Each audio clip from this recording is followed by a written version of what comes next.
Welcome back mga gutom sa another episode ng ating buhay OFW. Pero lagi may kasamang pagkain. Why not, 'di ba? Food is life, ika nga. Dito ako laging bumibili ng pagkain. Samahan niyo ako. Oo. Kala niyo doon ako pupunta. Ito talaga mga taga Dubai. Alam ko mga iniisip niyo eh. O mga gutom, may kilala ba kayong mahilig sa spa? Tag niyo na yung pangalan niya sa comment section.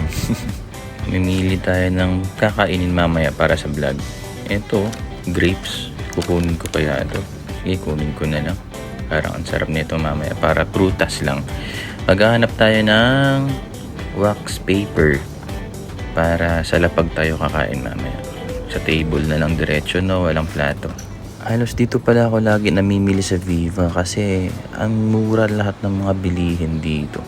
Mula sa pagkain, dun sa mga gamit, tissue and everything. Dito na po tayong bumili sa Viva.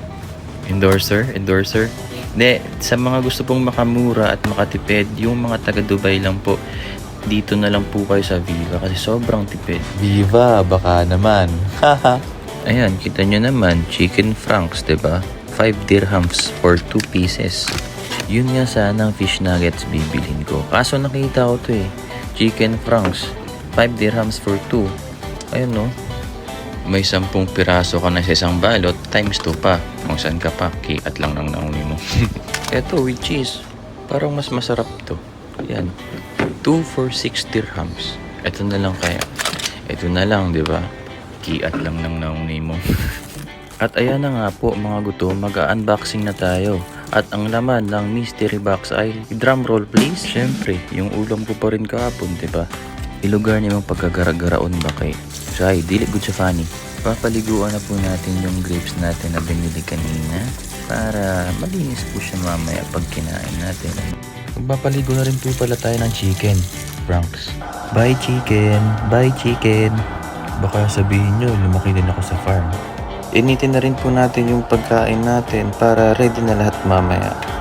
Baka akala nyo sa akin din tong microwave na to Hindi po ako lumaki sa farm. Ayan, so lagyan po natin ng asin yung chicken franks natin kasi medyo mahilig po ako sa maalat eh. Salt bay ba para Ingnon Pro? Pero seryoso, mas masarap para sa akin yung hotdog na may asin. Siyempre, pag medyo malat-alat, mas madami-daming kanin, diba? At ayan na po, sunog na po yung hotdog natin. Hindi, luto na. Pwede na yan, 1, 2, 3, 4, 5. Magic, diba? Yan kakachismis. Sunog tuloy yung hotdog.